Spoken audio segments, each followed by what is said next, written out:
yang di chapter UGM pada tahun 2019 hingga sekarang, serta koordinator of Community Empowerment Department dari tahun 2012 sampai 2013, serta pernah mengikuti Astra Leadership Development Challenge pada tahun 2011. Untuk pencapaian-pencapaian yang pernah didapatkan oleh Ibu Nurul sendiri, yaitu pernah menjadi pemenang pertama pada Social Entrepreneurship Startup Challenge Competition by Kewirausahaan Social Faculty of Social and Political Science UGM pada tahun 2020, serta pernah The Best Program Assistant of Accompaniment Program atau UPSUS Pajale yang mewakili DIY dan Jawa Tengah, serta pernah menjadi Student Creativity Program Entrepreneurship Grants yang Directory General of Higher Education atau Dikti pada tahun 2013, serta pernah menjadi juara 2 dalam Student Technology Innovation Competition by Education, Youth and Sport Agency di Yogyakarta pada tahun 2012, serta pernah menjadi juara pertama dalam National Scientific Writing Competition by Indonesian Association of Agriculture Economic Expert pada tahun 2011. Dan ini beberapa proyek yang sedang Ibu Nurul kerjakan dan beberapa publikasi yang telah dilakukan oleh Ibu Nurul.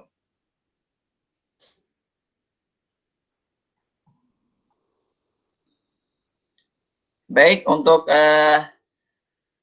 acara selanjutnya yaitu terkait sosialisasi aplikasi Desa Apps UGM yang akan disampaikan oleh Ibu Nurul Triawulandari. Kepada Ibu Nurul kami persilahkan untuk penyampaian materinya.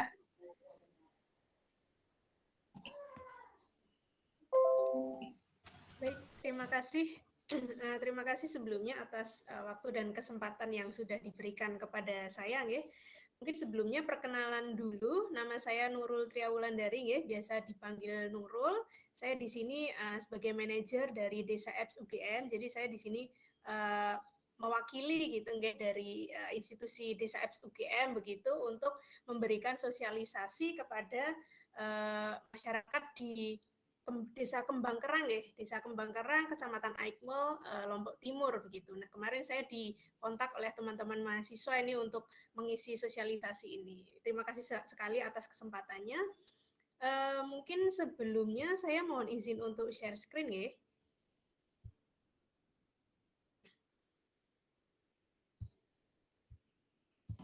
Mohon maaf Bu Nurul, suaranya agak kecil. Oh, suaranya kecil. Sebentar. Okay.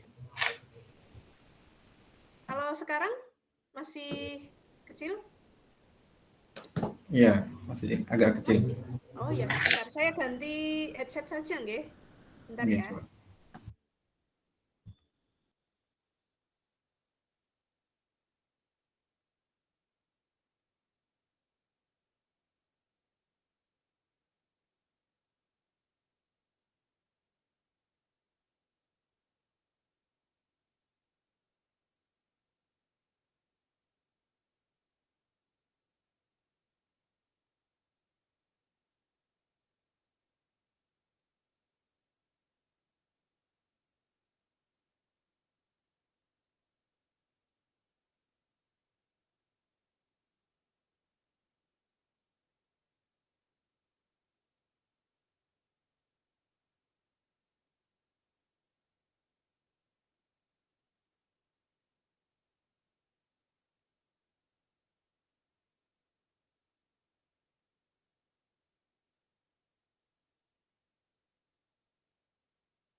Cek.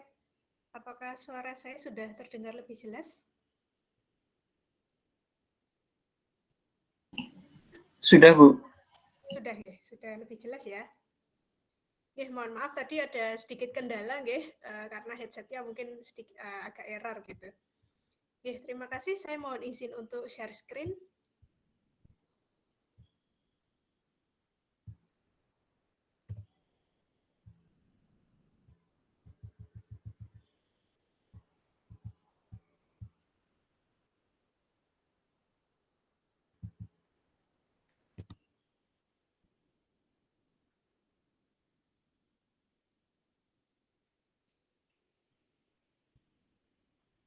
Oke, apakah sudah muncul ya share screen saya? Sudah, Bu. Baik, terima kasih. Sebelumnya saya ingin menyapa untuk para peserta pada pagi hari ini yang terhormat perwakilan dari Desa Kembang Kerang, kemudian dari Bapak Ibu penyuluh di Kecamatan Aikmel, kemudian beserta teman-teman mahasiswa dari teman-teman KKN PPM UGM periode kedua pada pagi hari ini saya mohon izin untuk memperkenalkan tentang Desa Apps UGM gitu. Nah, di sini judulnya memang Desa Apps UGM dalam mendukung pembangunan pertanian di Indonesia, karena memang dari Desa Apps sendiri ini misi kami adalah untuk mendukung begitu pembangunan pertanian di Indonesia, khususnya di era digital saat ini gitu. Nah, mungkin perkenalan terlebih dahulu Desa Apps itu sebenarnya apa begitu Jadi kalau mungkin teman-teman KKN di sini sebelumnya pernah mengikuti sosialisasi dari Desa Apps gitu sosialisasi untuk pembekalan gitu. Jadi Desa Apps UGM ini adalah subunit yang dikelola oleh Fakultas Pertanian UGM. Jadi sebenarnya Desa Apps ini adalah miliknya UGM, namun untuk pengelolaannya atau manajemennya ini berada di bawah Fakultas Pertanian. Kalau untuk bidangnya sendiri, kami concern di 3 bidang agrokompleks Jadi memang concern kami itu, perhatian kami itu tidak hanya pertanian secara sempit, namun agrokompleks. Jadi di situ di dalamnya ada pertanian, kemudian ada peternakan, kehutanan, dan juga perikanan seperti itu. Nah, untuk Desa Apps sendiri ini juga karena kami bidangnya agrokompleks jadi untuk pelaksanaannya atau untuk pengelolaannya kami juga didukung oleh beberapa akademisi yang berasal dari fakultas di klaster agrokompleks yang ada di UGM. Jadi ada 5 fakultas yang memang ada di klaster agrokompleks begitu ada Fakultas Pertanian, kemudian Teknologi Pertanian, ada Fakultas Peternakan, kehutanan, dan juga kedokteran hewan seperti itu. Nah, sebagai pembuka, dulu kami pernah melakukan survei kecil-kecilan begitu saat kami mengisi sosialisasi di Polbangkutan di Medan gitu. Nah, kami sempat bertanya menurut teman-teman begitu, menurut para mahasiswa dan peserta webinar saat itu, faktor apa yang membuat sektor pertanian di Indonesia itu belum bisa maju sampai sekarang. Mungkin kalau kita bandingkan dengan tahun-tahun sebelumnya begitu mungkin kita bisa katakan sudah ada kemajuan, tapi kalau kita bandingkan sektor pertanian di Indonesia dengan di negara lain, kita masih sangat tertinggal begitu. Bahkan dulu mungkin kalau kita masih ingat Malaysia dan juga Thailand itu belajarnya, dan juga Vietnam itu belajarnya di Indonesia begitu, tapi sekarang justru kita kebalikannya gitu, kita mengimpor banyak produk dari Malaysia, kita mengimpor banyak produk dari Thailand seperti itu. Nah, kemudian kami bertanya kepada teman-teman mahasiswa dan peserta webinar saat itu, faktor yang membuat sektor pertanian Indonesia belum bisa maju itu apa begitu. Ternyata menurut para peserta webinar saat itu, yang pertama, jadi kalau kita lihat di kita lihat di data ini mungkin ada banyak kata di sini. Jadi huruf yang paling besar ini semakin besar huruf yang ada di sini berarti semakin banyak jawaban yang diberikan oleh peserta saat itu. Jadi paling banyak ternyata berpendapat bahwa faktor yang menghambat kemajuan sektor pertanian di Indonesia itu yang pertama adalah pengetahuan, kemudian teknologi, lalu sumber daya manusia atau SDM, dan juga keterampilan begitu. Nah, oleh karena itu di sini kami melihat ternyata kualitas dan juga kapasitas dari sumber daya manusia ini menjadi faktor yang sangat penting begitu untuk kemajuan apapun, baik itu di sektor pertanian, sektor kesehatan atau semua sektor begitu ya. Karena mungkin kalau kita lihat di Indonesia memang sumber daya alamnya itu sudah sangat melimpah ya. Kalau kita lihat keragaman hayati yang ada di Indonesia juga banyak sekali begitu spesies-spesies yang di luar sana tidak ada, tapi di Indonesia itu ada. Nah, itu adalah sebuah anugerah yang harus kita syukuri, yang harus kita jaga dan harus kita kelola dengan baik seperti itu. Nah, kemudian kalau kita lihat total desa yang ada di Indonesia itu ada 8. Maaf dulu mengganggu nih, bisa diperbesar suaranya? Oh, mohon maaf. Ya. Kalau sekarang kedengeran. Kita yang jauh ini udah kedengeran ya. Oh, nggih, mohon maaf Bapak Ibu. Nggih. Baik, saya ulang ya. Jadi kalau kita lihat data dari BPS pada tahun 2019, jumlah desa yang ada di Indonesia itu ada lebih dari 83.000 dan 82%-nya itu bergantung pada sektor pertanian. Oleh karena itu kita mungkin sudah mengenal ya bahwa Indonesia itu memang sebagai negara agraris begitu, karena banyak tenaga kerja atau sebagian besar tenaga kerja di Indonesia itu ya bergantungnya dari sektor pertanian. Dan kalau kita lihat dari sumber dari BPS ya pada tahun 2020 jumlah tenaga kerja di Indonesia ada 128 juta dan hampir 30%-nya itu bergantung di sektor pertanian. Nah, maka dari itu pembangunan sektor pertanian ini sangat pengaruh begitu ya terhadap kesejahteraan masyarakat di Indonesia, karena memang sebagian besar mereka bergantung di sektor pertanian.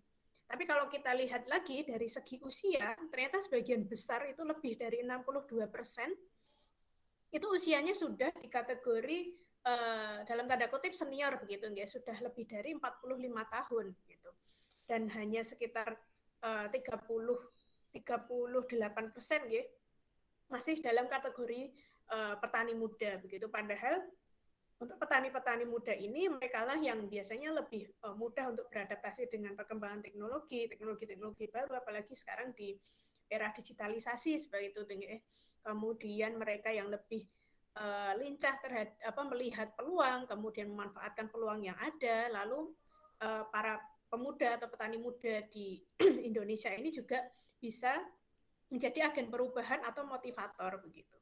Dan kalau kita lihat lagi dari jumlah petani yang ada, ternyata sebagian besar atau sekitar 41% itu masih berpendidikan rendah begitu. Jadi masih tamatan SD dan sederajat, kemudian bahkan ada juga yang tidak tamat SD atau tidak sekolah seperti itu. Nah, ini yang mungkin menjadi faktor penghambat bagi mereka untuk menerima inovasi-inovasi teknologi. Oleh karena itu di sini ada Bapak Ibu penyuluh ya di sini yang menjadi garda terdepan bagi pembangunan pertanian di Indonesia gitu, yang menjadi motivator, pendamping dan juga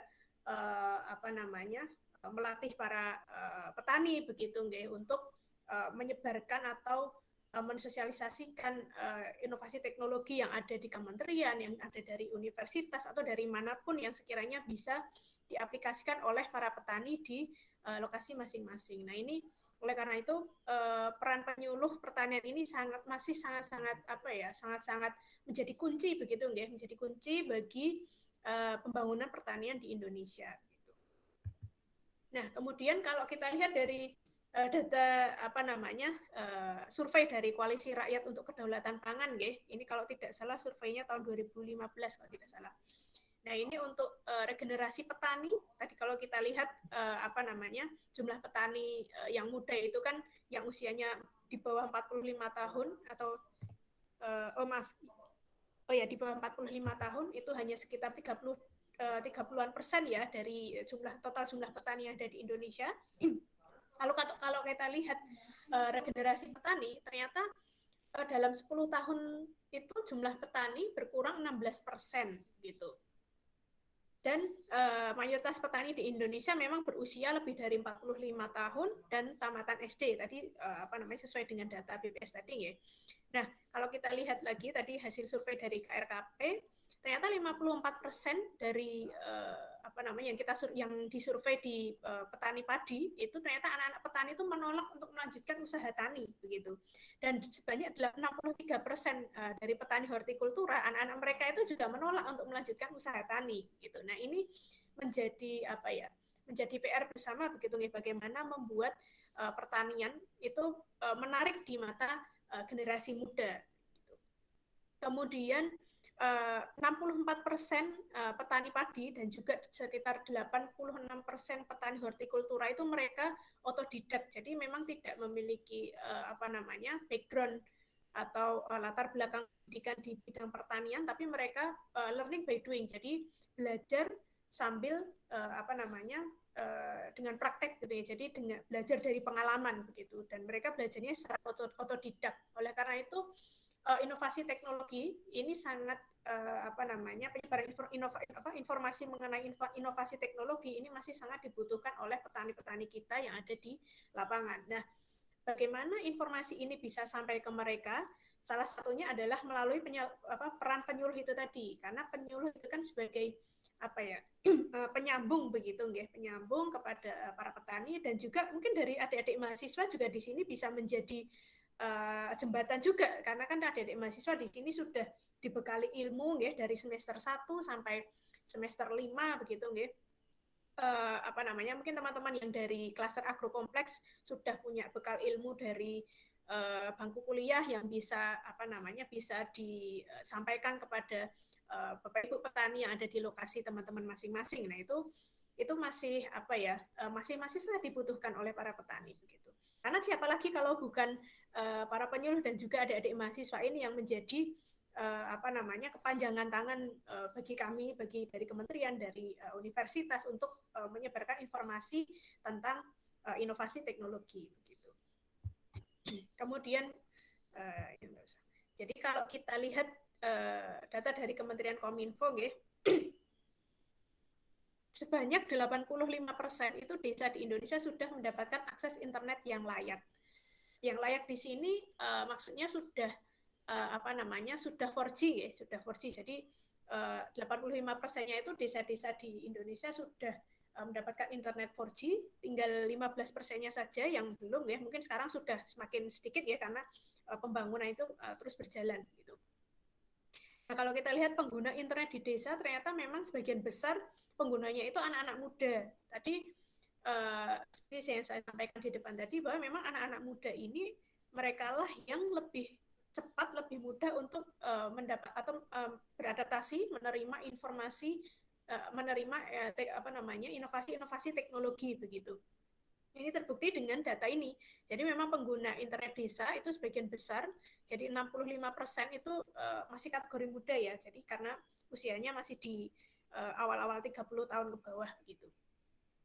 Kemudian kalau kita lihat pemanfaatan internet ini di sektor pertanian ternyata masih sangat kecil. Karena kurang dari 15% ya, kurang dari 15% petani ini yang sudah memanfaatkan internet gitu. Padahal tadi 85% itu internet sudah masuk ke desa, namun kalau kita lihat lebih dalam lagi ternyata pemanfaatan oleh petani ini masih sangat kecil gitu. Nah, kemudian perilaku petani dalam mencari informasi. Ternyata masih ini data dari teman-teman mahasiswa nggih, yang waktu itu KKN pada tahun 2019. Jadi sumber informasi petani untuk mendapatkan info tentang pertanian, peternakan, perikanan, dan yang artinya yang mensupport untuk kegiatan usaha taninya begitu. Itu memang sumber paling utama dari sesama petani, karena kan ada kelompok tani begitu nggih biasanya. Kemudian yang kedua penyuluh. Nah, artinya di sini penyuluh memang masih sangat dibutuhkan oleh para petani untuk mendapatkan informasi mengenai usaha untuk mensupport usaha tani begitu. Nah, yang menarik di sini ternyata sumber informasi yang terbanyak ketiga itu dari internet. Nah, ternyata memang meskipun tadi masih sedikit nggih petani yang memanfaatkan internet untuk mencari informasi begitu, ternyata kalau kita lihat lagi, ternyata sudah cukup familiar, walaupun belum begitu banyak yang memanfaatkan, tapi setidaknya internet ini sudah cukup familiar di kalangan petani. Mungkin dari mereka memanfaatkan internet ini belum begitu belum untuk tujuan produktif ya, mungkin masih sekedar hiburan atau untuk komunikasi. Jadi kalau untuk mencari informasi atau untuk menjual produk belum banyak yang sampai ke sana begitu. Nah, ini tugas kita bersama untuk bagaimana melakukan literasi internet, literasi pemanfaatan sosial media kepada para petani ini untuk dimanfaatkan agar bisa mensupport usaha taninya gitu, untuk pengembangan usaha tani gitu. Nah, ini kalau ya ini tadi kan petani secara umum ya. Kemudian kalau di sini sumber datanya itu dari petani yang memang sudah cukup familiar dengan internet gitu. Karena kami di Desa Apps itu ada yang namanya webinar, namanya Bincang Desa. Jadi Bincang Desa ini biasa diadakan setiap 2 minggu sekali. Mungkin nanti Bapak Ibu dan teman-teman di sini bisa menyaksikan ya acara Bincang Desa yang biasanya kita adakan di hari Sabtu pukul 10 sampai 12 waktu Indonesia Barat. Nanti bisa join di situ. Kemudian biasanya untuk publikasinya atau informasi tentang event ini atau acara Bincang Desa ini kami sampaikan melalui Instagram, dan nanti mungkin dari teman-teman mahasiswa bisa menginfokan kalau misalnya dari Desa Apps ada Bincang Desa. Nah, Bincang Desa ini kita mengangkat topik-topik tadi seputar agrokompleks. Jadi ada pertanian, ada peternakan, ada juga perikanan begitu. Nah, dari para peserta Bincang Desa tadi, karena mungkin mereka memang sudah terbiasa mengikuti webinar begitu nggih, sumber informasi mereka memang dari internet gitu. Jadi kalau kita lihat kalau kami lihat data yang ada begitu, peserta Bincang Desa jadi yang sudah terbiasa untuk mengikuti seminar atau webinar secara online itu memang yang usianya masih muda, jadi di bawah 40 tahun biasanya. Nah, itu memang sudah familiar begitu dengan internet untuk mendapatkan informasi. Kemudian permasalahan utama para pelaku usaha tani, baik di pertanian atau peternakan dan perikanan, itu memang paling banyak itu terkait dengan hama dan penyakit. Karena memang serangan hama penyakit ini pasti sudah menjadi dalam tanda kutip makanan sehari-hari begitu ya para petani begitu, karena mereka harus mereka kan masih menanam di alam begitu ya, artinya tidak dalam lingkungan yang tertutup seperti mungkin di luar sana ada teknologi yang sudah untuk meminimalisir serangan hama dan penyakit. Tapi kalau kita di sini ini kan masih di alam terbuka, gitu. Jadi memang serangan hama dan penyakit ini masih sangat memungkinkan untuk menyerang tanaman atau mungkin hewan-hewan ternak begitu. Dan ini menjadi masalah utama bagi para petani. Kemudian kalau kita lihat lagi permasalahan kedua itu terkait dengan modal. Lalu terkait dengan pemasaran di sini artinya akses pasar maupun harga produk pertanian, karena memang sebagian besar petani itu kan masih tergantung untuk penjualannya itu masih tergantung tengkulak begitu, guys. Jadi untuk pemasarannya juga belum begitu bisa memanfaatkan peluang-peluang pasar yang ada di luar sana begitu. Padahal kalau kita memanfaatkan internet tadi, memanfaatkan media sosial atau mungkin lapak-lapak seperti misalnya ada Tokopedia, ada Bukalapak, nah itu sebenarnya ada potensi yang sangat besar untuk petani itu bisa memanfaatkan peluang tersebut untuk bisa memperluas akses pasar gitu. Bahkan biasanya kalau kita memanfaatkan media sosial atau internet gitu ya melalui lapak-lapak tadi, biasanya segmen pasarnya pun sudah beda. Jadi untuk harganya juga bahkan bisa lebih tinggi dari harga pasar yang biasanya yang di pasar-pasar tradisional, karena mereka memang sudah segmen segmen pasarnya itu sudah berbeda gitu ya. Nah, kemudian kalau kita lihat lagi permasalahan utama dari para penyuluh itu yang pertama memang di situasi pandemi saat ini itu adanya pembatasan pertemuan fisik begitu, memang menjadi kendala karena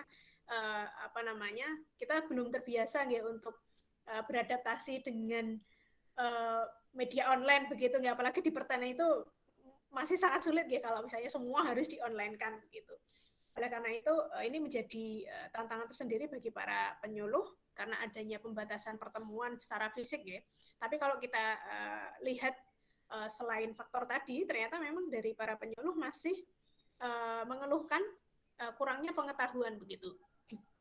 Karena mungkin dari penyuluh ada yang harus menyuluh lebih dari satu bidang, jadi harus menyuluh pertanian juga, kemudian perikanan juga dihandle juga, peternakan juga. Oleh karena itu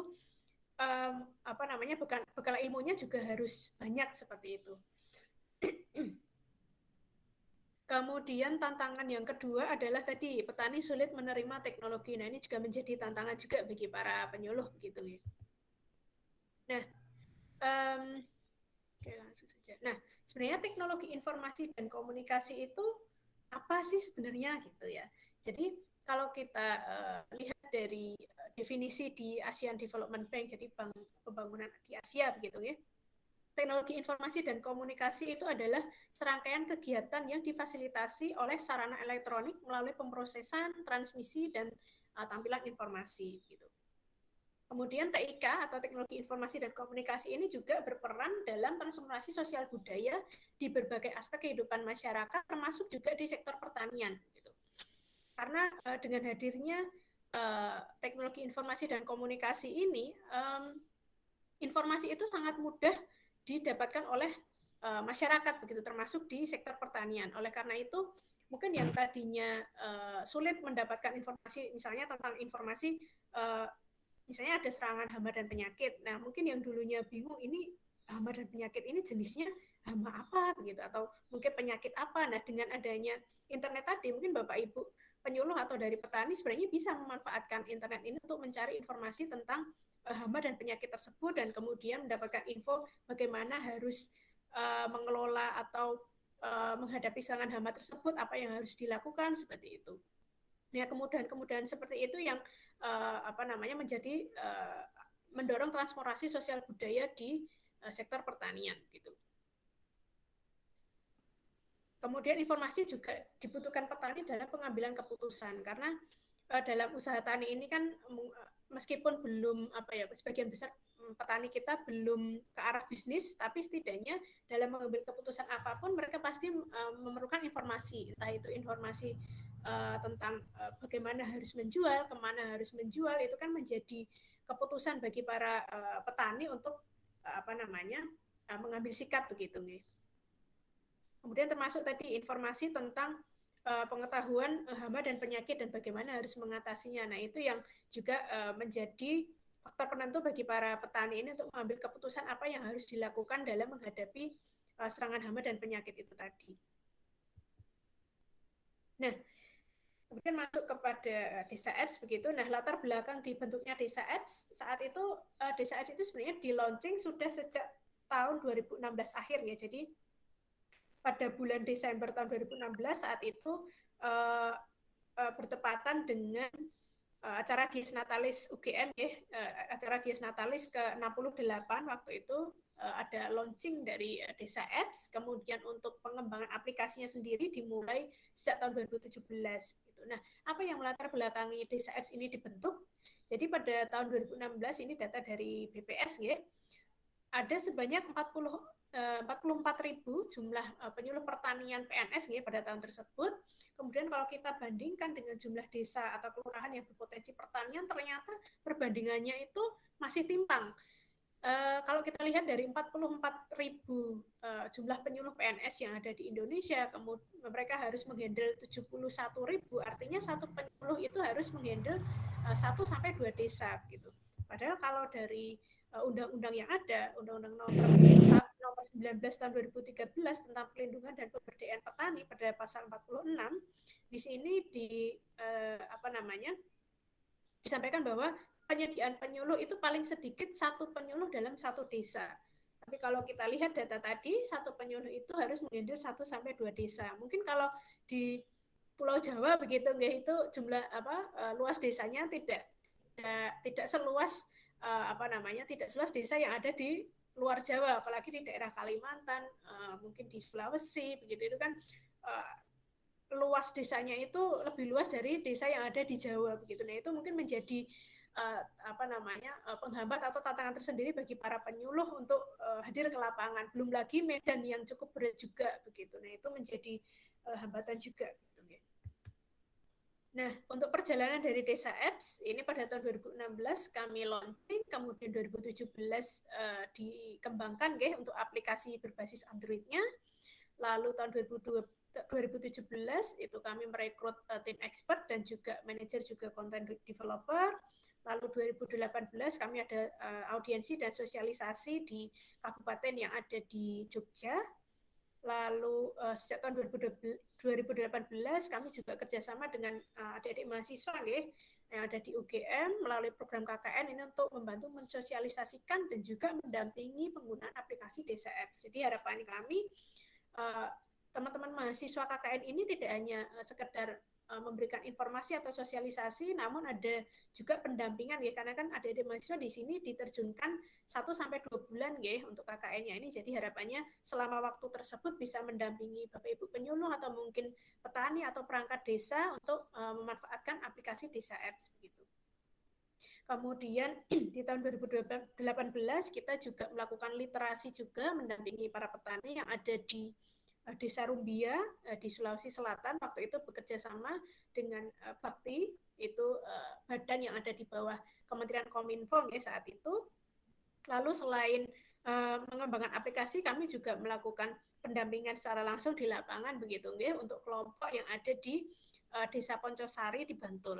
Nah, untuk pendampingannya ini sendiri juga tidak hanya mendampingi mereka untuk memanfaatkan aplikasi Desa Apps, tapi juga waktu itu program utamanya adalah pemanfaatan lahan pekarangan. Jadi bagaimana lahan pekarangan yang ada di desa-desa ini yang luas begitu bisa dikatakan luas, ini bisa ditanami beragam tanaman sayuran dan juga buah-buahan. Kemudian dari situ bisa mendapatkan hasil panen yang bisa dikonsumsi untuk keluarga. Kemudian sisanya kalau berlebih itu bisa dijual. Nah, harapannya seperti itu.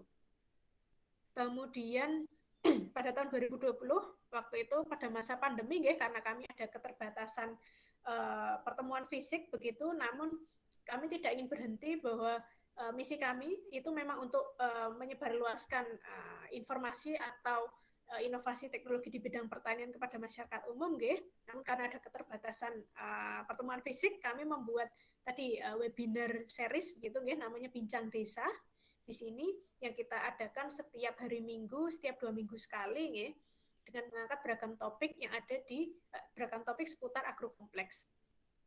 Lalu di tahun ini kami mengembangkan yang tadinya hanya berbasis Android, ini sedang kami sedang proses ini akan kami kembangkan yang berbasis website, karena ternyata kalau berbasis Android itu kan harus menginstal di HP sementara biasanya kan HP-nya suka penuh gitu jadi ada beberapa yang memang menginstal. Nah, oleh karena itu kami melakukan satu inovasi bagaimana Desa Apps ini berbasis website sehingga nanti para masyarakat siapapun yang ingin mengakses Desa Apps itu tidak harus menginstal tapi bisa langsung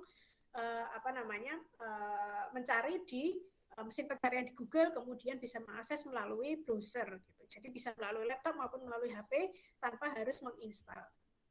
Nah, itu yang saat ini sedang kami kembangkan masih dalam proses gitu. Nah, ini untuk perkembangan Desa Apps pada tahun 2018. Ini pada tahun 2019. Lalu ini 2020, 2021 gitu. Nah, ini tentang aplikasi Desa Apps. Mungkin nanti Bapak Ibu bisa sambil mendownload, menginstal begitu dari Play Store. Namun mohon maaf sebelumnya karena ini masih berbasis Android jadi mungkin Bapak Ibu dan teman-teman yang HP-nya itu Apple belum bisa belum bisa menginstal aplikasi ini karena masih berbasis Android. Jadi selain yang mereknya Apple sudah bisa sudah bisa mendownload dan menginstal gitu Nah, ini jadi Desa Apps itu adalah suatu aplikasi berbasis Android gitu yang bisa diakses di smartphone. Aplikasi penyuluhan pertanian digital untuk membantu petani menyelesaikan segala permasalahan di bidang pertanian mulai dari penanaman, perawatan, panen hingga penjualan gitu. Nah, untuk pengembangnya sendiri ini adalah ini dari PT Gama Tekno Indonesia yang masih satu rumah dengan UGM ya. Dan di Desa Apps ini kita menyediakan ruang untuk komunikasi atau diskusi atau edukasi untuk para petani, penyuluh maupun expert gitu. Jadi memang tidak hanya petani dan penyuluh saja, tapi di sini kita juga ada tim ahli begitu. Jadi harapannya pertanyaan dari para petani dan penyuluh itu bisa dijawab langsung oleh ahli yang ada di UGM atau mungkin sesama petani atau sesama penyuluh yang memiliki pengalaman begitu nggih. Misalnya ada yang bertanya bagaimana cara membuat pupuk organik begitu. Nah, mungkin bisa juga dari expert yang menjawab atau bisa juga dari penyuluh atau mungkin petani yang sudah pernah praktek untuk membuat pupuk organik begitu. Nah, untuk tata cara registrasinya atau pendaftarannya ini cukup mudah ya. Jadi Bapak Ibu dan teman-teman nanti bisa langsung menuju ke Play Store. Nanti langsung diketik kata Desa Apps ya, Desa DESA spasi APPS. Jadi langsung menuju Play Store, kemudian mengetikkan nama Desa Apps tadi, lalu lakukan install. Setelah terinstall di smartphone, bisa klik open atau buka begitu. Lalu untuk masuk ke aplikasi langsung bisa melalui email begitu nggih. Jadi masuk ke aplikasi lalu pilih akun email karena biasanya di smartphone itu sudah langsung terhubung dengan akun Gmail begitu nggih. Jadi bisa langsung mendaftar saja, tidak harus mengisi alamat email secara manual, namun bisa langsung bisa secara langsung ketik tadi alamat emailnya begitu. Pilih akun email, kemudian setelah itu nanti ada tampilan seperti ini nggih. Ada tampilan formulir, semacam formulir begitu untuk melengkapi data diri. Ada nama, jenis kelamin, tanggal lahir, profesi dan lain sebagainya, daerah domisili juga nanti bisa diisi. Kemudian bisa bisa diupload begitu nggih untuk foto profilnya. Ini kalau misalnya nanti fotonya itu langsung artinya tidak ambil dari foto yang sudah ada nggih. Jadi begitu tadi mendaftar melengkapi data diri kemudian ingin mengupload foto profilnya, foto selfie begitu, nah itu bisa klik kamera gitu. Jadi klik kamera ini nanti bisa foto selfie begitu. Tapi kalau misalnya fotonya sudah ada sebelumnya dan sudah tersimpan di galeri, bisa pilih galeri, nanti bisa dipilih fotonya ada di mana begitu ya. Lalu untuk tampilannya nanti akan seperti ini. Jadi di dalam aplikasi itu nanti ada simbol simbol gambar orang seperti ini. Nah, ini untuk melihat profil Bapak Ibu dan teman-teman di sini. Nah, untuk melengkapi informasi lebih lanjut itu kan ada, jadi kalau tadi di awal saat registrasi itu untuk data membernya ini belum begitu lengkap ya. Nanti untuk melengkapinya bisa lihat detail kemudian diisikan data diri yang masih kosong tadi bisa diisikan di situ. Nah, untuk fitur-fitur atau menunya di sini ada cukup banyak ya.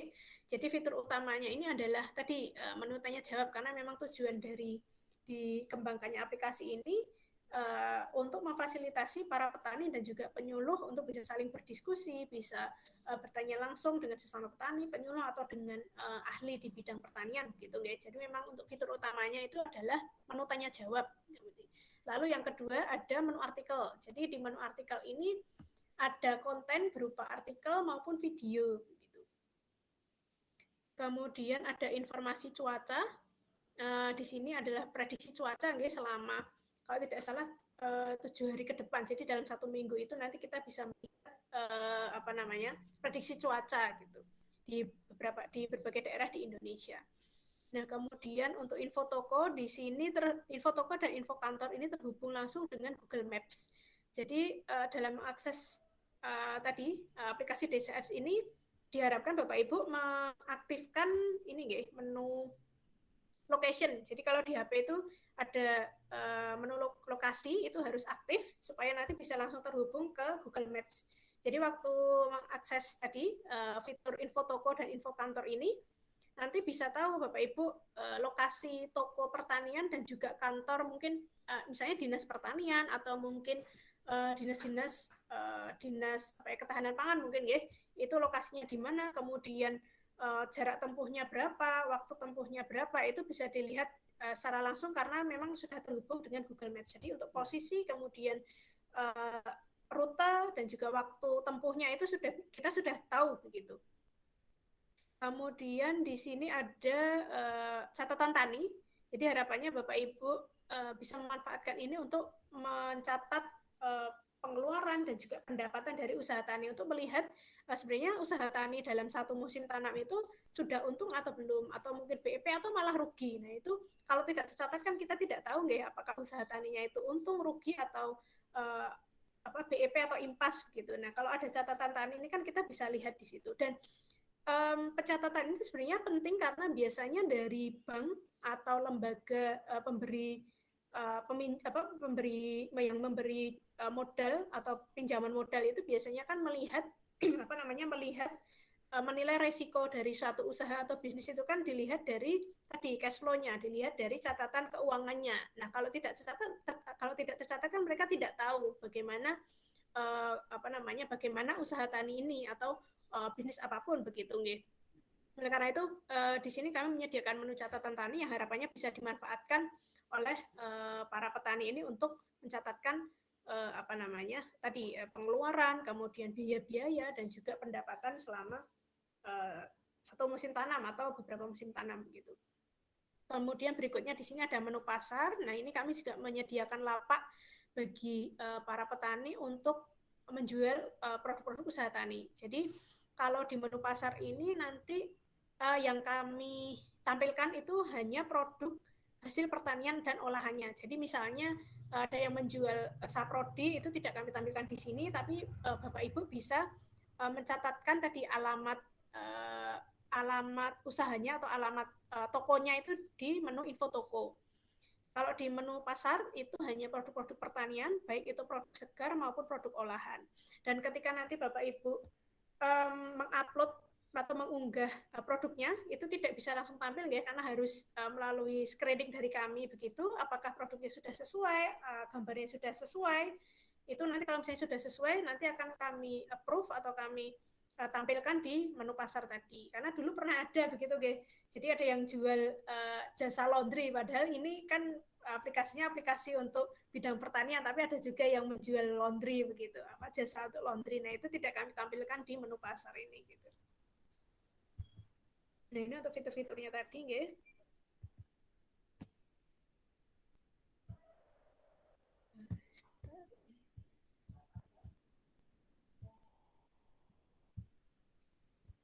Nah, ini untuk melihat ini mungkin saya tampilkan sebentar nggih untuk melihat menu fitur-fitur yang ada di aplikasi Desa Apps begitu.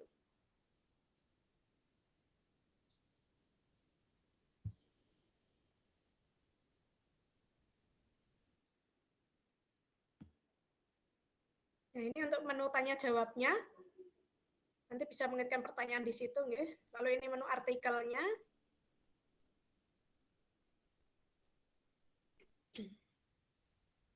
Nah, ini untuk fitur pasarnya tadi. Deskripsinya. Nah, ini untuk info cuaca tadi, prediksi cuaca nggih. Ini info kantor, lokasinya juga ada di sini. Nah, ini yang langsung terhubung dengan Google Maps tadi. Jadi memang harus aktif nggih untuk lokasinya begitu.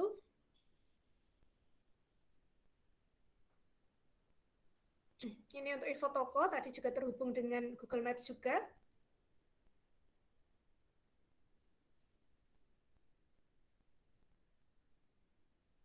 Oke, ini untuk catatan tani.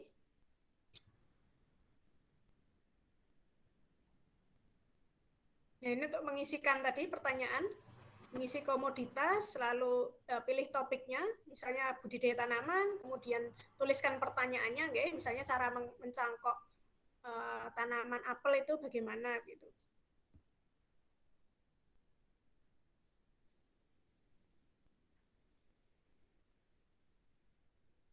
Nah, ketik kirim, nah itu langsung tampil di sini, ya.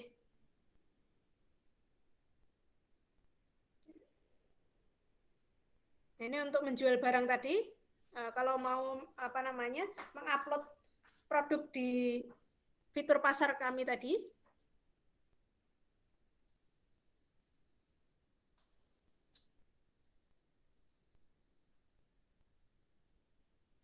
Nah, ini untuk jadi Bapak Ibu penyuluh dan juga mungkin teman-teman mahasiswa juga bisa nih berkontribusi gitu nggak, bisa mengirimkan artikel di aplikasi Desa Apps. Jadi kami membuka kepada siapapun yang memiliki tulisan begitu atau mungkin video, itu bisa diupload di aplikasi Desa Apps, dan bagi siapa saja yang apa namanya mengirimkan tadi konten-konten di Desa Apps ini, nanti akan kami berikan sertifikat begitu.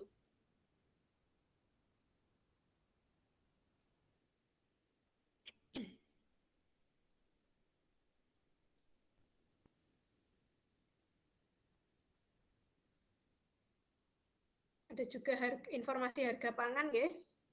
Ini untuk informasi harga pangan ini datanya kami ambil dari Bank Indonesia. Jadi dari Pusat Informasi Harga Pangan Strategis yang ada di Bank Indonesia gitu.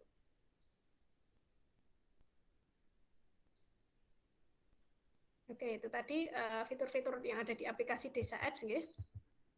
Kemudian kalau kita lihat ya, untuk data membernya Desa Apps ini sebagian besar memang tadi masih di kategori usia muda ya. Jadi masih umur 30-an awal gitu, 30 awal ke bawah gitu. Nah, untuk jumlah member aplikasi Desa Apps sampai hari ini itu sudah sekitar 13.900 ya, yang tersebar di di seluruh Indonesia gitu. Lalu ini data membernya memang paling banyak adalah petani ya, karena memang target utama dari aplikasi ini penggunanya adalah petani. Nah, untuk kita bisa lihat di sini sebenarnya tadi topik apa yang sebenarnya paling dibutuhkan oleh para petani ini. Kita bisa lihat dari data tadi aktivitas tanya jawab tadi. Nah, ternyata paling banyak itu terkait dengan tadi hama penyakit dan budidaya tanaman. Nah, ini sesuai nih, datanya ini sinkron dengan tadi kebutuhan informasi dari petani di lapangan tadi, atau problem utama yang dihadapi oleh para petani ini kan terkait dengan hama penyakit, kemudian budidaya dan juga pemasaran. Nah, ini sesuai ya dengan topik diskusi yang ada di Desa Apps. Memang kendala utamanya tadi terkait dengan hama penyakit, budidaya dan juga pemasaran gitu. Nah, selain tadi kegiatan secara online, baik pengembangan aplikasi maupun webinar Desa Apps, ini kita juga melakukan edukasi secara offline juga. Nah, di sini mungkin akan saya sampaikan terlebih dahulu untuk kegiatan edukasi dan penyuluhan secara online ya. Tadi Bincang Desa yang sudah saya sampaikan sebelumnya tadi ya. Jadi untuk Bincang Desa ini disiarkan melalui 3 media ya. Jadi ada di Google Meet, kemudian disiarkan secara langsung melalui YouTube Agrisia Channel, lalu juga secara langsung di Instagramnya Desa Apps. Jadi Instagram @desaapps.ugm. Nanti Bapak Ibu dan teman-teman bisa mengakses di situ. Biasanya kalau acara Bincang Desa kami siarkan secara langsung di Instagram juga gitu, di YouTube Agrisia Channel. Jadi AGRICIA Channel begitu. Nanti bisa dicari di YouTube begitu ya. Kemudian melalui Google Meet juga. Nah, untuk topik-topiknya ini kami juga beragam ya. Agrokompleks begitu, jadi ada pertanian, ada peternakan dan juga perikanan, dan topik-topik yang kami angkat itu lebih ke topik-topik yang sifatnya aplikatif begitu. Lalu untuk narasumbernya kami juga mendatangkan narasumber yang beragam, ada dari akademisi, praktisi. Praktisi ini artinya ada yang dari industri atau mungkin dari petani-petani yang sudah punya pengalaman cukup banyak begitu ya, kami undang di sini juga. Kemudian ada juga dari pemerintahan atau dinas-dinas begitu. Ini nah, sampai bulan Juli 2021 ya, untuk Bincang Desa ini sudah terselenggara sebanyak 32 seri. Jadi sudah sebanyak 32 kali kami selenggarakan acara Bincang Desa ini, dengan total peserta yang pernah mengikuti itu sudah lebih dari 11.000 peserta dari seluruh Indonesia. Nah, di sini kita bisa lihat bahwa sebagian besar itu peserta Bincang Desa adalah penyuluh ya, dan juga teman-teman mahasiswa. Nah, ini kalau petani di sini masih sedikit ya, karena mungkin belum terbiasa dengan webinar atau seminar online begitu ya. Nah, nanti mungkin dari teman-teman mahasiswa bisa mengajak petani atau mungkin Bapak Ibu penyuluh di sini untuk mengikuti acara Bincang Desa.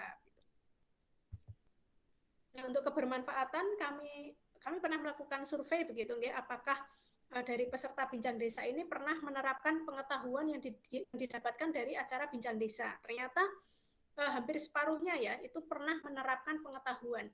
Mungkin masih cukup banyak yang belum pernah, karena memang tadi peserta Bincang Desa itu ada yang praktisi, ada yang non praktisi. Jadi ada yang dari ada dari mahasiswa, ada dari penyuluh. Mungkin mereka tidak langsung praktek begitu nih, tidak langsung artinya tidak langsung praktek di lapangan di sini. Oleh karena itu sebanyak 50% itu belum pernah menerapkan pengetahuan. Tapi kalau kita lihat lagi apakah pernah mengajarkan, ternyata sebagian besar, lebih dari separuhnya yaitu pernah mengajarkan. Jadi indikator kebermanfaatan di sini kami lihat dari dua sisi ya, apakah pernah menerapkan ataukah pernah mengajarkan. Nah, ternyata memang tadi sudah banyak yang menerapkan pengetahuan yang didapat dari Bincang Desa atau setidaknya pernah mengajarkan kepada orang lain gitu. Karena dari Bapak Ibu penyuluh yang ikut di Bincang Desa ini ya, memang beberapa di antaranya itu menggunakan tadi informasi yang didapat dari Bincang Desa ini sebagai bahan penyuluhan gitu. Nah, kemudian apakah para tadi audiensnya Desa Apps ini pernah menerapkan pengetahuan yang didapatkan dari media-media yang dikelola oleh Desa Apps, dan sebagian besar sebanyak 71% itu pernah menerapkan ya. Dan media-media yang kami kelola ini ada Instagram, kemudian ada YouTube, ada tadi aplikasi Desa Apps dan juga Facebook. Nah, mungkin akan saya share juga ya tentang tadi Bincang Desa.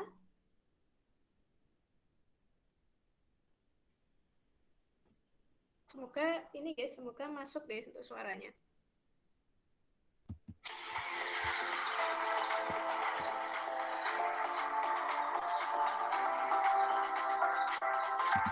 Tadi suaranya masuk tidak ya? Masuk, Bro. Oh ya, oke. Saya ulang ya.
Baik, itu tadi sekilas informasi tentang Bincang Desa ya.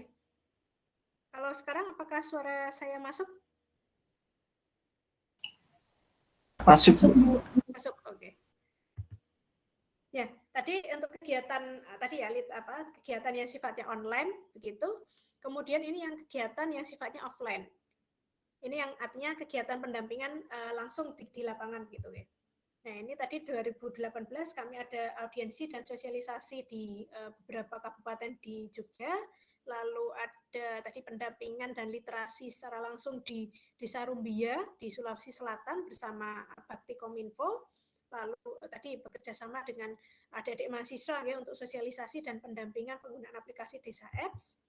Di tahun 2019 kami juga ada pendampingan gitu di kelompok wanita tani. Jadi untuk sasarannya lebih ke kelompok wanita tani begitu di Desa Pancosari, Kabupaten Bantul. Lalu 2020 juga kami masih mendampingi tadi KWT Ibu KWT. Nah, pada tahun 2020 kami tidak tadi mendampingi pemanfaatan optimalisasi pekarangan, tapi juga ada pelatihan pembuatan keripik keripik belut dan juga keripik yang bahannya dari sayuran gitu. Nah, biasanya kalau dalam melakukan tadi pendampingan kepada kelompok itu ada 3 aktor yang kami libatkan. Jadi ada tadi masyarakat atau kelompok sasaran yang sudah kami libatkan sejak perencanaan. Jadi harapannya kami tahu betul program apa atau kebutuhan apa yang dibutuhkan oleh tadi para petani atau ibu-ibu KWT tadi.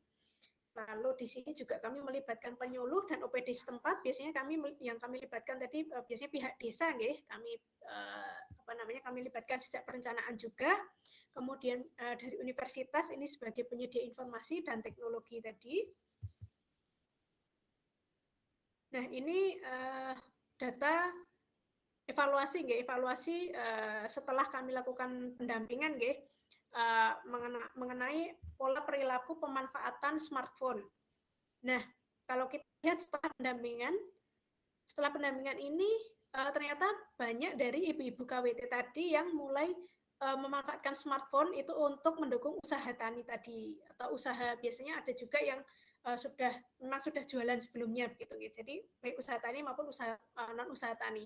Dan ternyata lebih banyak dari ibu-ibu KWT tadi yang mulai memanfaatkan tadi smartphone untuk mendukung untuk mendukung usahanya tadi, baik untuk menjual atau mungkin mendapatkan mencari informasi juga di sini semakin banyak ya. Kemudian nah, pola perilaku ibu-ibu KWT tadi dalam mencari informasi ini setelah kami lakukan pendampingan ternyata lebih banyak dari beliau-beliau yang tadi mencari informasi melalui internet. Kemudian untuk intensitasnya juga semakin sering begitu.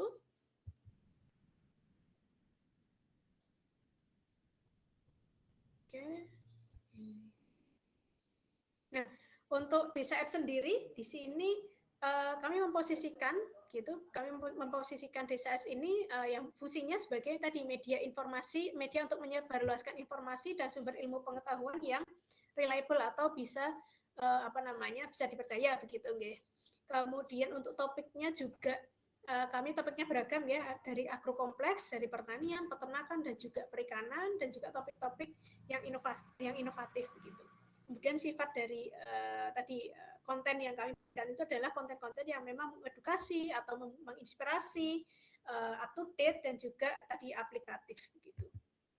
Nah, ini untuk tim expert dari Desa Apps begitu. Di sini kami ada dari 5 fakultas, ada dari Fakultas Peternakan, Kehutanan, Kedokteran Hewan, dari Teknologi Pertanian dan juga Fakultas Pertanian. Nah, ini untuk media-media yang kami kelola begitu ya, ada Desa Apps, ada Instagram, kemudian ada Facebook dan juga YouTube.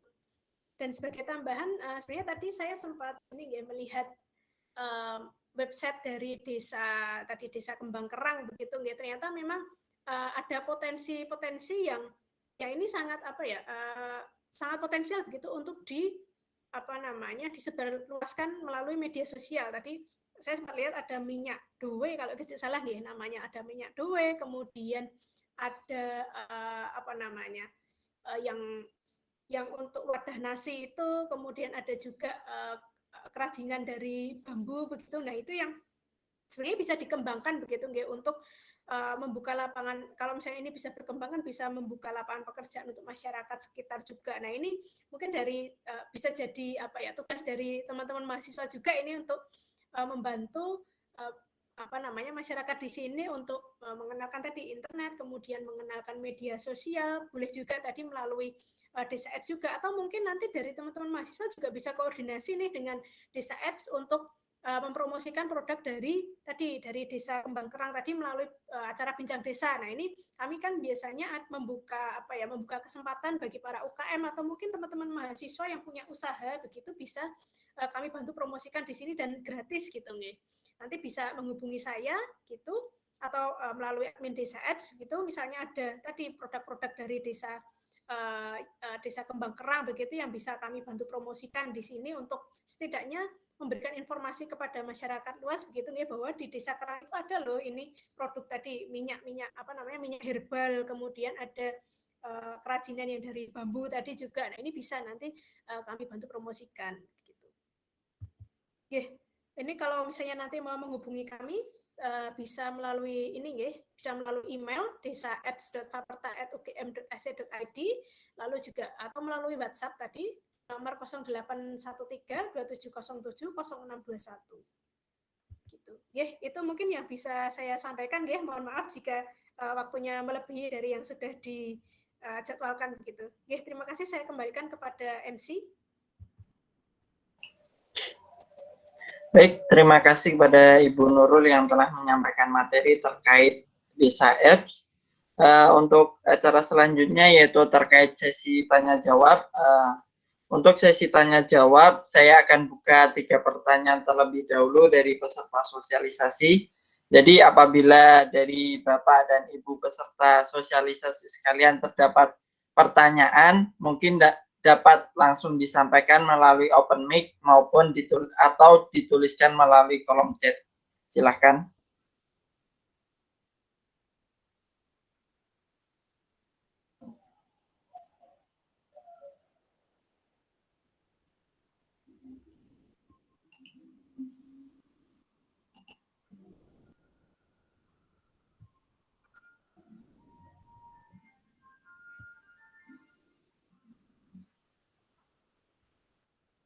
Silahkan Bapak Ibu, atau apabila ada pertanyaan terkait Desa Apps yang telah dipaparkan tadi, apabila ada kebingungan bisa ditanyakan langsung kepada Ibu Nurul.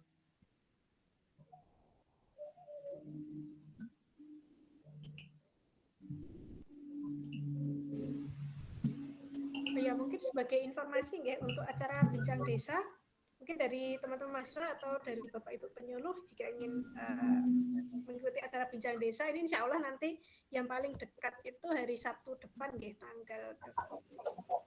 tanggal 13 nanti insya Allah akan ada Bincang Desa, topiknya seputar peternakan gitu ya.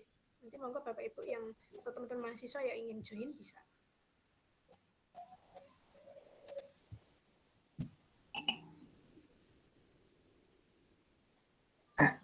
Ini sudah ada satu pertanyaan Ibu Nurul di kolom chat dari Saudara Royhan Iqbal. Permisi izin bertanya, bagaimana cara supaya meyakinkan atau mendorong petani agar lebih semangat mencari informasi melalui smartphone? Begitu Ibu Nurul. Kepada Ibu Nurul mungkin kita persilahkan. Baik, terima kasih kepada Pak Royhan atas pertanyaannya, nggih. Ini memang pertanyaan yang paling banyak ditanyakan begitu, bagaimana cara supaya meyakinkan biasakan petani ini agar mencari informasi itu melalui smartphone begitu. Artinya memanfaatkan smartphone itu untuk tujuan yang lebih produktif gitu, nggih. Nah, ini mungkin karena perubahan sikap itu kan tidak bisa instan begitu, ya, harus butuh waktu, butuh proses, dan juga butuh pendampingan yang secara intensif juga. Karena untuk biasanya sebagian besar mungkin dari kita sendiri juga masih lebih banyak memanfaatkan smartphone dan internet ini tidak untuk tujuan produktif juga gitu. Nah, ini oleh karena itu butuh kesadaran gitu. Nah, bagaimana menyadarkan para petani ini agar memanfaatkan internet dan smartphone ini untuk tujuan yang produktif? Nah, salah satunya adalah melalui literasi tadi. Jadi biasanya kami ketika melakukan pendampingan begitu, langsung di kelompok tani atau kelompok wanita tani begitu, biasanya yang pertama itu adalah tadi melakukan literasi internet terlebih dahulu. Jadi kami artinya memberikan motivasi atau memberikan pengetahuan begitu ya kepada para petani ini tentang internet itu sebenarnya bisa loh dimanfaatkan untuk tujuan yang produktif. Dan tujuan produktif itu sebenarnya apa yang bisa digunakan untuk mendukung pengembangan usaha tani. Nah, misalnya tadi mencari informasi, pengetahuan, atau mungkin juga memanfaatkan media sosial dan internet ini untuk menjual produk begitu. Nah, biasanya itu yang kami kenalkan terlebih dahulu. Dan memang ini butuh butuh kesabaran juga nggih untuk mendampingi, kemudian tadi tidak hanya sekedar mensosialisasikan, tapi juga tadi ada pendampingan juga begitu nggih. Jadi memang tadi yang pertama adalah literasi internet, kemudian yang kedua tadi cara menggunakan smartphone juga, karena kan biasanya bahkan Bapak Ibu saya sendiri nggak yang sudah sepuh itu belum bisa cukup baik begitu memanfaatkan smartphone. Nah, itu harus saya ajarin, kemudian mengajarinya pun juga harus pelan-pelan begitu nggih, karena tidak bisa langsung diberikan smartphone kemudian tahu bagaimana cara memanfaatkannya, itu tidak, karena memang butuh pendampingan juga. Nah, mungkin sama juga dengan Bapak Ibu petani yang mohon maaf usianya sudah sepuh begitu nggih, sudah senior begitu. Nah, itu butuh yang namanya pendampingan juga. Jadi selain tadi literasi internet, namun juga perlu adanya literasi pemanfaatan itu smartphone, atau mungkin anaknya yang mempunyai laptop atau komputer bisa juga diajarin begitu, bagaimana membantu bapak ibunya untuk tadi memanfaatkan internet juga gitu. Karena kan biasanya kalau misalnya dari petani, bapak ibu petani sudah usianya sudah lanjut, nah bisa juga itu melibatkan anak-anaknya untuk membantu bapak ibunya begitu. Nah harapannya sih nanti setidaknya kalau misalnya tidak ingin melanjutkan usaha taninya, tapi paling tidak kan bisa sudah pernah membantu bapak ibunya untuk tadi mengelola usaha taninya begitu. Nah itu biasanya yang kami lakukan tadi, dua hal itu sih, literasi internet dan juga tadi literasi tentang pemanfaatan smartphone. Dan ini memang tidak hanya sekedar sosialisasi, tapi juga tadi butuh pendampingan. Oleh karena itu kami juga berharap kepada adik-adik mahasiswa di sini ya, teman-teman mahasiswa di sini, untuk tadi tidak hanya membantu sosialisasi atau melakukan literasi, tapi juga membantu mendampingi bapak ibu penyuluh atau mungkin dari bapak ibu petani di lokasi teman-teman di sini untuk tadi apa namanya supaya lebih siap begitu ya menghadapi di era digitalisasi saat ini. Begitu. Semoga bisa menjawab ya.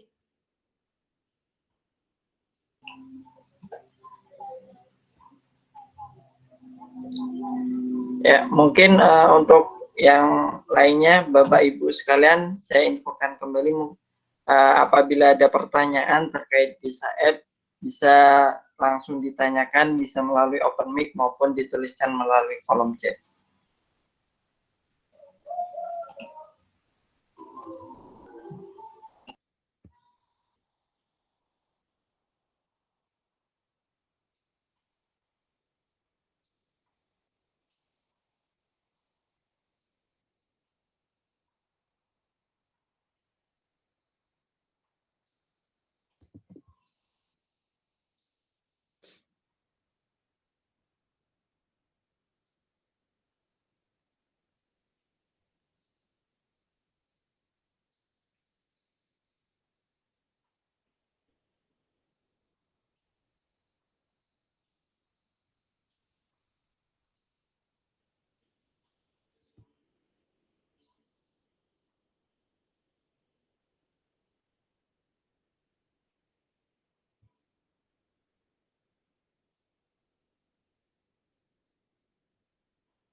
Mungkin saya izin bertanya Bu Nur, mungkin sambil menunggu Bapak yang lain. Ini penasaran terkait tadi kan ada dijelaskan beberapa pendampingan yang dilakukan Desa Apps ke desa-desa begitu ya. Itu semisal misal ada desa yang ingin kemudian didampingi atau kelompok tani atau kelompok wanita tani yang ingin didampingi begitu. Kira-kira mekanismenya seperti apa ya Bu? Apakah mengajukan begitu ke Desa Apps atau bagaimana? Baik, terima kasih. Kalau untuk lokasinya silakan saja nanti bisa menghubungi saya begitu nggih, apa yang dibutuhkan, pendampingan seperti apa yang memang dibutuhkan begitu. Tapi mohon maaf biasanya untuk pendampingan langsungnya itu masih di lokasi yang dekat dulu gitu ya, karena kan ini juga ada pembatasan pembatasan aktivitas fisik juga, jadi kami ada keterbatasan juga. Tapi kalaupun misalnya nanti lokasinya jauh, itu kan bisa nggih dengan tadi melalui WhatsApp atau saluran komunikasi jarak jauh itu juga masih bisa sangat memungkinkan juga gitu. Ya monggo saja nanti dari teman-teman mahasiswa kalau memang ada lokasi yang membutuhkan bantuan untuk pendampingan bisa hubungi saya juga gitu. Kalau misalnya lokasinya ada di sekitar Jogja ya kami masih bisa nggih untuk langsung ke lokasi, tapi kalau lokasinya jauh di luar Jogja apalagi luar Jawa tadi mungkin bisa memanfaatkan tadi media-media komunikasi gitu. Mungkin dari Bapak Ibu penyuluh bisa sharing juga mungkin dari pengalaman Bapak Ibu selama pendampingan di kelompok tani di Kecamatan Aikmul, bisa jadi pengetahuan juga gitu bagi saya gitu. Monggo.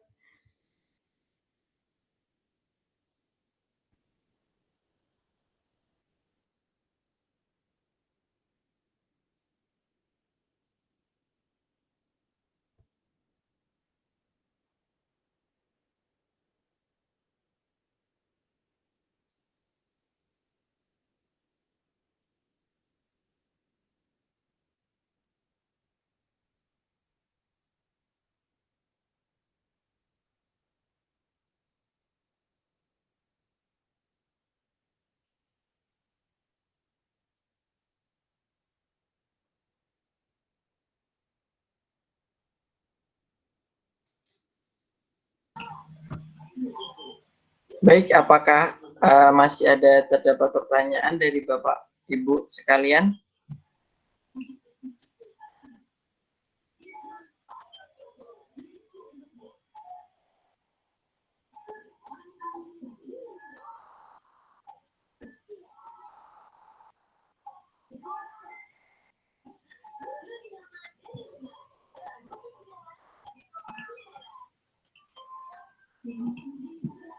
Ya, mungkin dari Bapak Ibu sekalian sudah tidak ada pertanyaan terkait Desa Apps.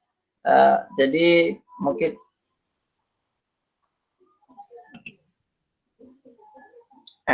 jadi apabila nanti terdapat pertanyaan, ternyata terdapat pertanyaan yang belum bisa disampaikan saat ini, nanti bisa dikirimkan aja ke kami mahasiswa. Nanti apabila kami tidak bisa menjawab, kami tanyakan langsung ke Ibu Nurul seperti itu. Jadi silakan kalau Bapak Ibu sekalian ada pertanyaan dan untuk nanti silakan bisa dihubungkan kepada kami mahasiswa KKN UGM. Itu. Baik, untuk acara selanjutnya yaitu lain-lain. Jadi untuk lain-lain ini kami selaku panitia ingin memohon bantuan kepada Bapak dan Ibu penyuluh dan petani untuk ikut mengisi kuesioner yang telah kami buat, yang ada dua kuesioner. Yang pertama itu untuk penyuluh dan yang satunya itu untuk petani. Jadi kami selaku panitia memohon bantuan kepada Bapak Ibu penyuluh dan Bapak Ibu petani untuk ikut mengisi kuesioner tersebut. Atas bantuannya kami ucapkan terima kasih kepada Bapak Ibu sekalian. Selanjutnya yang kedua yaitu untuk dokumentasi. Jadi untuk dokumentasi acara pada pagi hari ini akan dilakukan sesi foto. Jadi kepada seluruh peserta sosialisasi pada pagi hari ini, apabila tidak ada kendala sinyal, dimohon untuk mengaktifkan kameranya untuk sesi dokumentasi ini.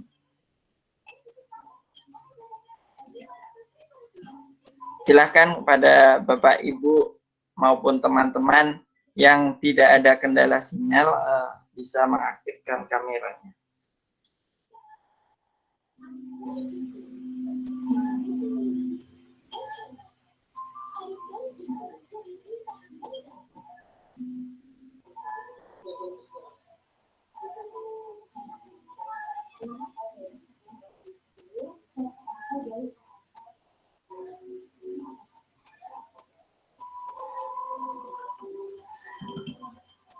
Baik, akan saya hitung untuk pengambilan fotonya.